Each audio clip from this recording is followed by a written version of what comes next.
2002 அவருக்கு தெரியாது அவங்க அப்பா எம்எல்ஏ.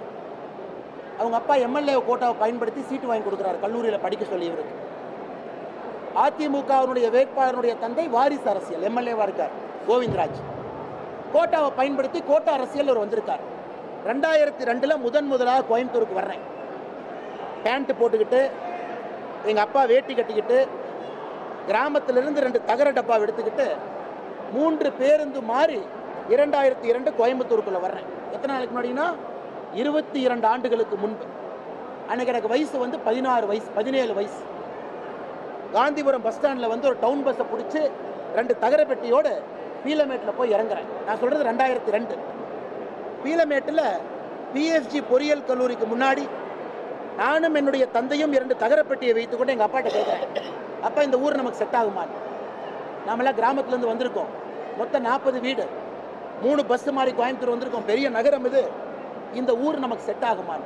ஏன்னா பிஎஸ்ஜி பொறியியல் கல்லூரியில் படிப்பதற்கு வாய்ப்பு கிடைச்சது. எம்எல்ஏ கோட்டால அப்பா பேரை வச்சு நான் படிக்க வரலைங்க சார், புரிஞ்சுக்க.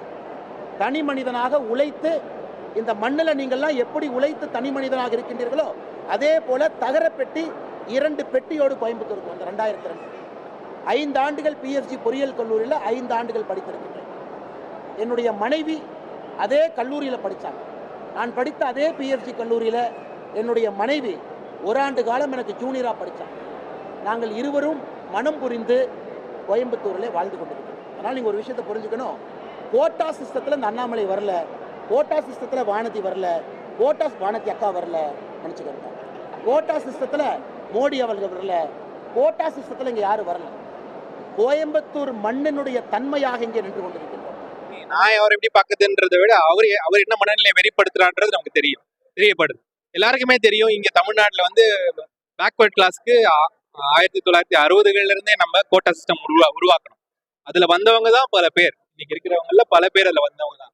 இப்ப அதையும் வந்த பாதையையும் மறந்துட்டு, அந்த இதனால நம்ம இன்னைக்கு இப்படி வந்தோம்ன்றதையும் மறந்துட்டு பேசும் பொழுது, அப்போ அந்த ஆதிக்க மனநிலை, அந்த நான் சுப்பீரியர் நீ இன்ஃபீரியர்ன்ற கான்செப்ட் எந்த அளவுக்கு உள்ள போயிடுச்சு நீங்க பார்க்கலாம்.